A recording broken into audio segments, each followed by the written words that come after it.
Hello, everyone. Thanks for joining us for Access City Council. I'm your host, David Riggleman, Communications Director for the City of Las Vegas. Coming up on this show, a new neighborhood center opens to serve seniors in the Northwest.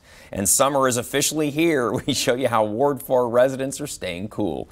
Here to talk about these stories and much more is the councilman who represents Ward 4. You know who it is. It's Mr. Stavros Anthony. Thanks for being here. Welcome back. Glad to be here, David. How are Thank you. I'm doing great. Just as you mentioned, we're trying to survive the 100-degree days. They're finally here, and it's Las Vegas, and just stay cool. We had a little delay of them getting here, but now they're here in full force. So it's summertime in Las Vegas. Even, you know, the temperatures, you don't have to figure that out. Just go outside for about 2 seconds, and you know, yeah, it's definitely that. You and I have been here a long time. We figured it out. If you're a brand new resident, summers are great. Just got to make sure you drink lots of water. Exactly right. Air conditioning, pools. It's you can live the 100-degree life. Yes, just don't overdo out there. That's right. Walk the dog early in the morning, or late at night. Councilman, you know Ward 4 like the back of your hand. We're going to show everybody out there. If you're not exactly sure where Ward 4 is located, we're going to show you. It's right out there in the northwest area of our city, kind of north and west of the Rainbow Curve, to give you some bearings there. West of 95, east of the 215 in large part, south of Van Road, north of Summerlin Parkway, Lake Mead Drive. If you live in that area, work in that area, then you are in the city limits of the city of Las Vegas, and you are represented by Stavros Anthony. So you have a new neighbor out in Ward 4. We're really happy to have them join us. The Humana Neighborhood Center opened its doors on June 18th. Tell us what the Humana Neighborhood Center is all about, Councilman. Well, if you were looking at the map you just showed, that little finger that stuck out on the east end of Ward 4 is called the Rancho Altamira area. Humana, which is obviously a big healthcare company, decided to put one of their Humana neighborhood centers at that particular location, and this is their third one. They put it in the shopping center there. It's absolutely beautiful facility. And the key thing, we just did a ribbon cutting. It was a lot of fun. A lot of people showed up. And the two key ingredients is if you do business with Humana, you can go there and do your business with Humana. But this is open to the public. Anybody can go in there. There are a lot of free workshops about health, nutrition, wellness. It's a great place to go get a cup of coffee, some water. The Humana representatives are there. You can talk to them about health, but it's a community center. That individual right there is Catherine Switzer, who is the first female to run a Boston Marathon 52 years ago. Tell everybody how old she is, Councilman. She's a little over 70, and 52 years ago. And the reason she was there is Humana is going to be one of the major sponsors for the Rock and Roll Marathon, which is held here in Las Vegas. Most of you know about that. And I committed to walking with Catherine that day. Myself and Peter Guzman from the Latin Chamber of Commerce going to be walking with her to support that. All 20? No, it's a little shorter distance. Okay. I'm not going to tell you what it is, but it's not the marathon. All right, Councilman doing the 26. That's pretty impressive. We're going to do the kickoff, like the ribbon cutting. And to walk 26, that's a full day and a half experience. A couple extra cups of coffee, I may just do the whole thing. You never know.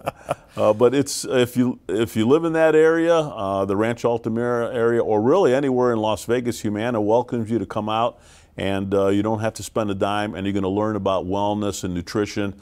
But it's a community center where people can go there and actually commiserate with each other and talk to each other and make some friends. And Humana is real proud of putting up these centers. This is the third one. I'm proud to have them in Ward 4, and it was great to have a ribbon cutting. And a lot of seniors there, very excited about that. I was going to say, Councilman, looks like it's tailored more to our older population. Right. And the one statistic they talked about is as seniors people get older, they start maybe pulling away from their friends, and they start to become isolated, and they'll die sooner. So that's one of the reasons for this community center. Is we want our seniors to get socialized, to make friends, to have experience with each other. That'll make them live longer. That's so come on out. It's at Craig and Decatur in that shopping center. As you can see, they had a big Humana sign on there. Anybody can stop in and have a good time. Yeah. Council overall has done a lot to try to raise the bar on health care here. We have our medical district downtown, other medical facilities have opened around the city, and I know that's something you, the mayor, Councilwoman Tarkanian, have really tried to advance here in the city. So. Yep, and we're going to continue doing that. All right. And it's great to have a partner like Humana. Absolutely. Councilman, I think everybody out there who knows you at all knows that you are a former police officer, 29 years with Metro, retired as a captain. You have a soft spot for law enforcement to this day, understandably so. And so we want to talk about a few things that you were involved with here recently. You posted this on Facebook, setting the stone at Police Memorial Park for Department of Public Safety Officer Kyle Eng, who died in the line of duty. And this was a sad day for us at the city of Las Vegas. Kyle was a corrections officer at the city, passed away as a result of his job that day.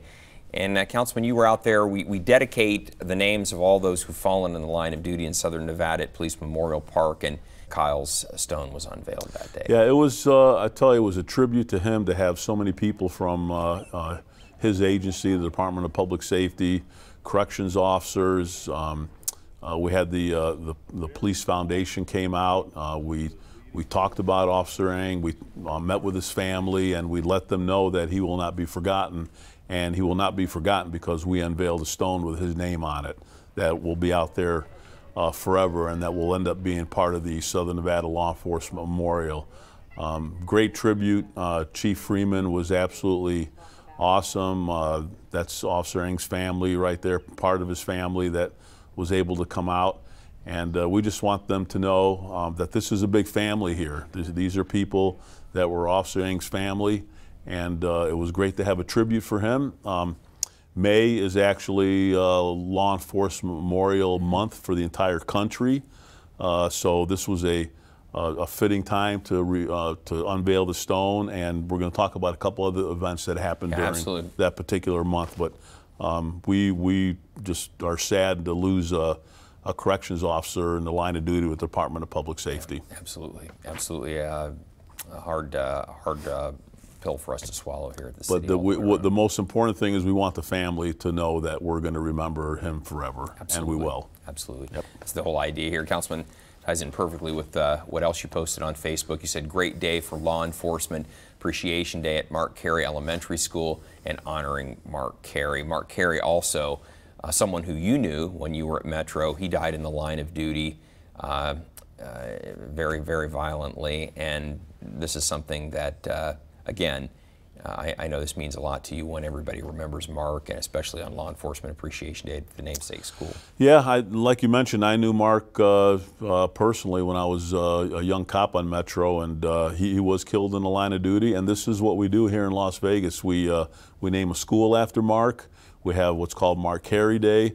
It's really it's a great morning because we not only remember Mark Carey, but remember all the officers that are on duty today. Yep. Putting their life on the line, protecting this community. So we have a parade, and the kids are out there, and there are speeches. I was honored to say a couple of words about Mark and his life. His family was there. We do that every year. We've been doing it every year since I've been on the city council, and that's what we do here in Las Vegas. We remember our public safety, whether they're police officers, firefighters. We remember when they die in the line of duty because that's the ultimate sacrifice. Yeah, Councilman, that ties in again with what else you posted on Facebook. You said, honoring our men and women in uniform making the ultimate sacrifice at our annual Southern Nevada Law Enforcement Memorial event. And Councilman, as you mentioned, May is Law Enforcement Memorial Month, and we always hold this event during the month of May. Yeah, again, this is Police Memorial Park. We have a park that honors our officers that have died in the line of duty. We have a sculpture out there, and every year we have this event where we actually name every single police officer on a federal, state, and local level that has died in the line of duty. We say their names, their family comes out there. I'm honored to say something. Sheriff Lombardo was out there to say something. The entire command staff for Metro, our Department of Safety is out there. But this is really the culmination of the Southern Nevada's respect for the men and women in uniform that have made the ultimate sacrifice. And it's quite an event, and I'd encourage you to come out. It's every year. It'll be again next May, and it's a great tribute. And every single officer that has died, we have a rock for them, and we have their name etched in there. We're going to keep doing that, and hopefully we don't have to put any more rocks out there. But realistically, we probably will. I hope that would be the case. Councilman, went and tell everybody that happened on May 23rd, so it always happens right around that time frame each year. There's also a beautiful memorial monument out there too, with their names inscribed on it as well, in addition to the rocks that are placed. And I think one of the things that always is touching to me is that even some of the officers who died in the line of duty many years ago, their family members still come out to that event. That's true. So while the community in many ways can move on, certainly the family members don't. I think that's the message here, is that we're never going to forget this individual. Right. So. And I want to recognize the Police Foundation. The president is Greg Langley, and their board. They spend a lot of time out there making sure that the park looks great, that the amenities are kept up, and whatever else we need to add. We just recently added a creek out there that really makes it look nice and serene, and it's just peaceful. A nice place to go sit and, you know, if your mom or dad or husband or wife is out there and with their name on a rock, you can just go out there and relax and remember who they are. So, yep. Police Memorial Park, by the way, if you're not familiar, is on West Cheyenne, before you get to the 215, but it's out Police Memorial Drive and Cheyenne. And the tip as to where to turn in is the Metro substation. The Northwest Area Command is right on that corner as well. So that's the location. If you live in that area, you should go check it out. It's something to see. So, Councilman, you also posted this on Facebook. We're going to change gears here a little bit, but you said recognizing some great kids from Deskin Elementary, Gerheim Elementary, and the Meadows School for volunteering for the Great American Pride program. You honor them at the City Council. They come out each year. There's usually fifth graders, and they've got a whole repertoire of things that they have to know to show their great American pride, right? These kids are pretty amazing. First of all, this is a voluntary program. They don't have to do this. That's right. This is on top of their normal studies. And I invite them out every year because of what they do to go through this program. And at City Hall, I ask them to stand up, and they recite the Gettysburg Address from memory. And it's absolutely... I mean, it's heartfelt when you sit there and listen to these kids recite the Gettysburg Address from memory. But the other things they have to do is they have to write the Pledge of Allegiance, recite the preamble to the United States Constitution, recite the Star-Spangled Banner, recite 50 states and capitals in alphabetical order, and recite all 44 United States presidents in chronological order. So because of doing that, I don't even know how they do it. I couldn't. They all come down. We recognize them. We get a picture taken with them. I give them a certificate of appreciation signed by the mayor and the city council with their name on it, and let them know that to show that much respect for our country and our history and our culture and our Constitution, they deserve some recognition. Yeah. So I've been doing it every year. And again, it's Ruth Deskin, the Meadow School, and Gerheim Elementary School. Congratulations, kids. Great schools. Yeah, good work all the way around. That took place at our May 15th City Council meeting. It's always it's always impressive because they know all that stuff, and yeah, most adults would have to look it up or Google it to get it all straight. I'd like to get to the D's in the capital cities. Right. Let alone Z. Yeah. So, well, good stuff. Congratulations, kids. And Councilman, you posted this on Facebook too. Speaking of schools, I love this.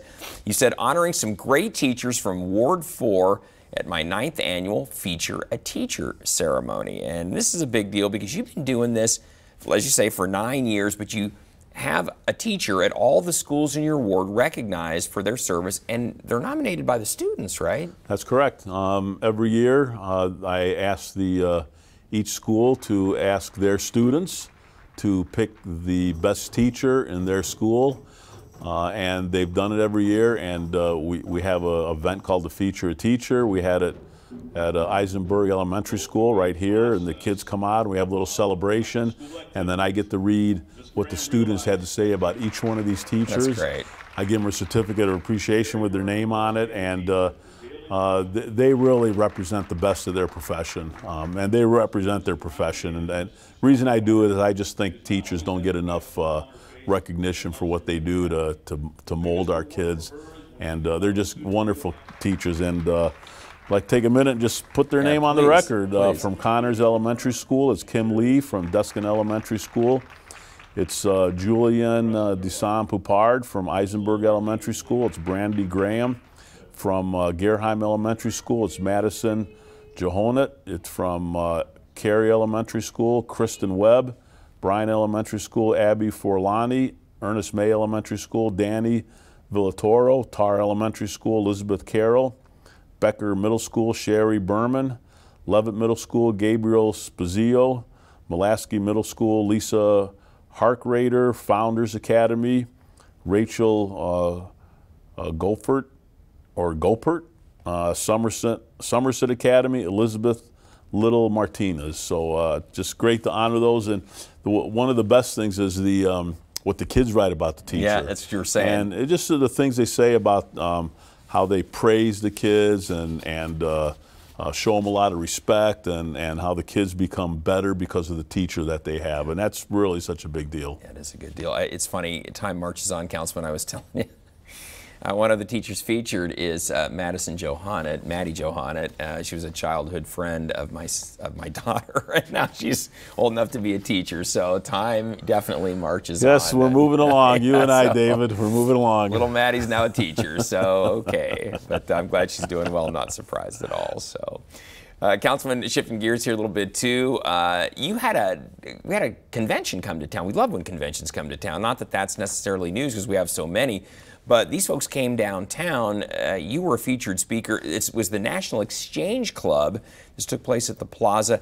A lot of people may not know what the National Exchange Club is exactly, but it's kind of like the Rotary or the Lions Club, isn't it, to some degree? Exactly. That's exactly what what you compare them to. They're a great organization with some great people that do philanthropic work all over the country, and they had their Southwest Rocky Mountain Exchange Club convention here in Las Vegas, and they asked me to come out and greet them and let them know what was going on in the city of Las Vegas, and let them know we appreciate them holding their convention here. And a great group of people, very excited about being in downtown Las Vegas, which was great. Yeah.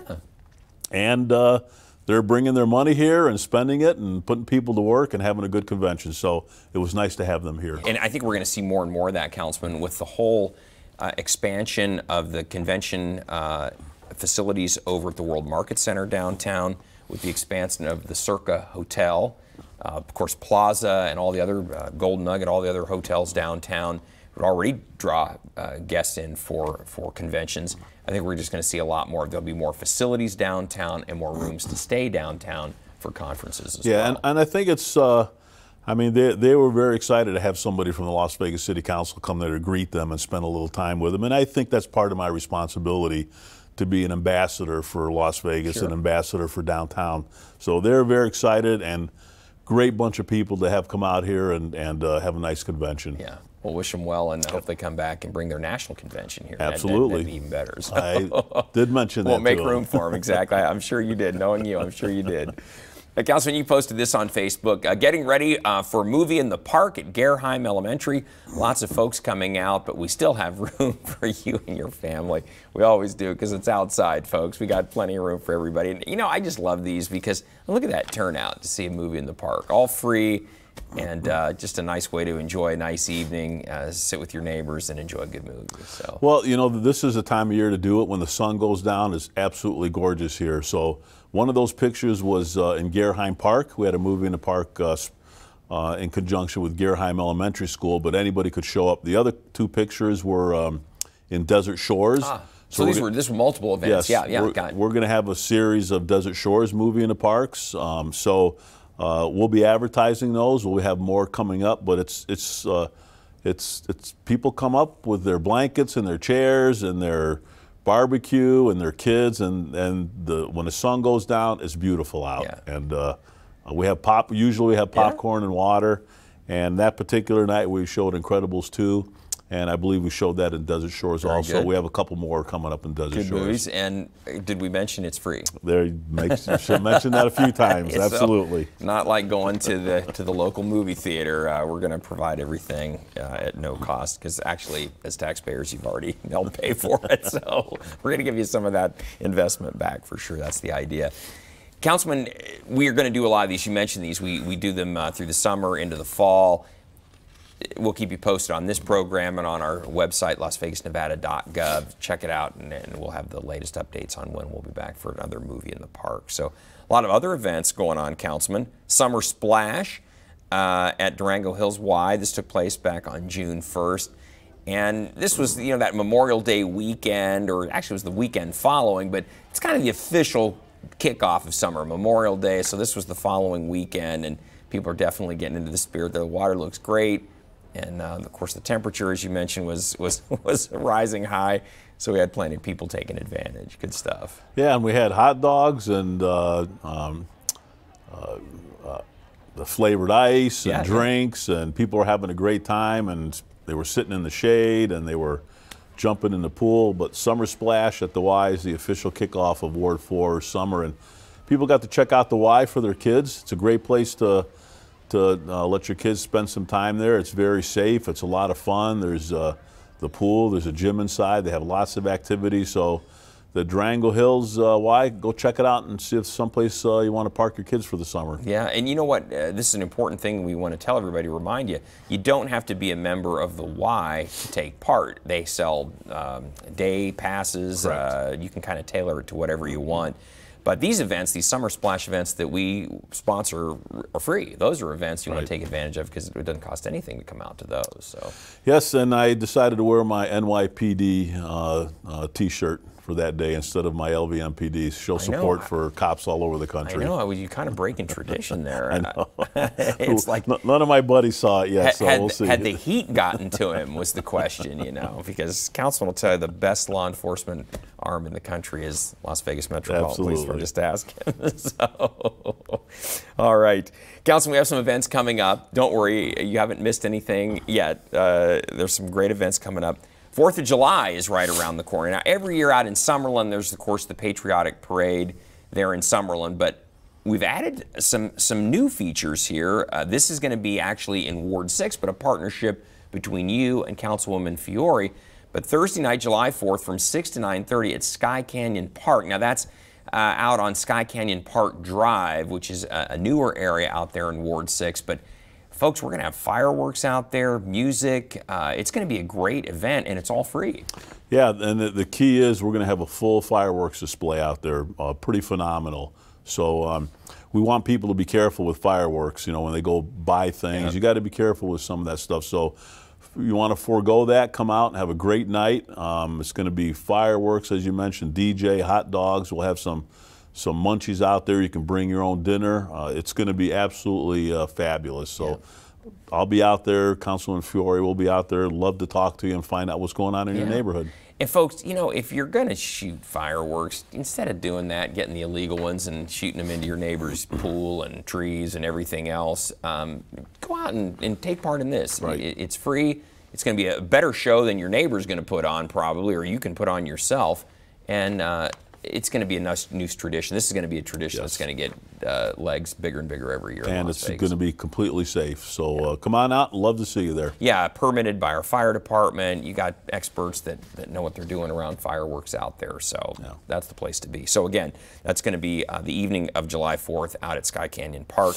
And then, Councilman, another Summer Splash pool party, a splash pool party is going to take place July 12th. This is going to be at the Durango Hills Y once again. This is going to be Friday, July 12th from 6 to 8. I encourage people to come out, take advantage. Again, open up the pool. We always just make it a lot of fun for people to just come out and have a good time. And the staff at the Y at Durango Hills is absolutely awesome. We have lifeguards. We have adults everywhere to make sure that everybody's safe. And there's somebody there you can talk to about signing up your kid for that particular summer. So come on out and enjoy yourself and see what happens. Yeah, it's good stuff. And you know what, we should also too mention, we also stress pool safety. So if you want to sign your kids up for swimming lessons or any of that stuff, the Y, the city, will hook you up and make sure that that gets taken care of. The idea here is we want to get through another summer without a youngster drowning in a pool. That's correct. So, all right. And Councilman, love this is a tradition that goes back a number of years. You've kind of picked up the mantle to keep it going here, but we have our Collector Car Appreciation Day car show. This is always in conjunction with the second City Council meeting in July. This year it's Wednesday, July 17th. Starts early in the morning, but if you are a car fanatic, somebody who loves classic cars, this is your thing. You're going to want to be downtown that morning. Again, from about 6:30 to probably 10:30, the vehicles will be out front of City Hall. We're at 495 Main Street at Clark and Main downtown. We close off Clark Street, and you can just mosey amongst the classic cars. And they're different every year. If you've been out to this before, it'll be a whole set of new cars this year. Yeah, you know, the one of the biggest conventions that we have in Las Vegas is the Collector Car Industry, Classic Car Industry Convention. It's a multi-billion-dollar industry all over the country. They have their convention here, and we're going to recognize them at City Hall. We're going to actually have some cars out there, some absolutely cool cars, some classics, some souped-up cars, and come out and take a look at the cars. And I'm honored to recognize these folks and let them know they're doing a phenomenal job, really keeping track of our history, because our history is tied to cars. So often, and they're keeping track of cars as they originally were made, and as you can modify them to make them even That's what makes it cool, better. So come on out, love to have you. Yeah, we got a few motorheads that work here at the city, so this is a big deal for them. And if you're somebody who's a car fanatic, car fan, classic car fan, you gotta write this on the calendar. Stop by. It's definitely worth seeing. And again, all these cars will be there, and it's free. So, all right. Well, Councilman, we are just about out of time here, but we want to tell everybody out there, hey, we always want to hear from you. So if you have something you'd like to share with Councilman Anthony, you can always find him on Facebook and Twitter, as you saw today. You can also contact the Councilman by picking up the phone, 702-229-6405, or send him an email. His address is santhony@lasvegasnevada.gov, and he or his staff, they will get back to you. They always do. So. We don't let the heat slow us down. Not in Ward 4. We just keep plugging along with swimming pools and air conditioning. Exactly. So, very wise. As you mentioned, please contact my office to find out what other events are happening, and love to talk to you, because that's really how we learn what we're doing at the City of Las Vegas, whether we're doing a good job for you and what else we need to work on. So contact us. Yeah, we want to hear from you, because that feedback sets our agenda as to what we need to work on. So especially for the council members. So, all right. Well, great job. We'll see you back here in 6 weeks. Okay. And we want to thank you for joining us for this edition of Access City Council. Don't miss our next show beginning on June 27th with Ward 1 City Councilwoman Lois Tarkanian. You can catch all of our KCLV shows on Apple TV, Roku, and Amazon Fire now. And don't forget, you can watch us live on the internet at kclv.tv. Thanks for watching, everyone. We'll see you next time around.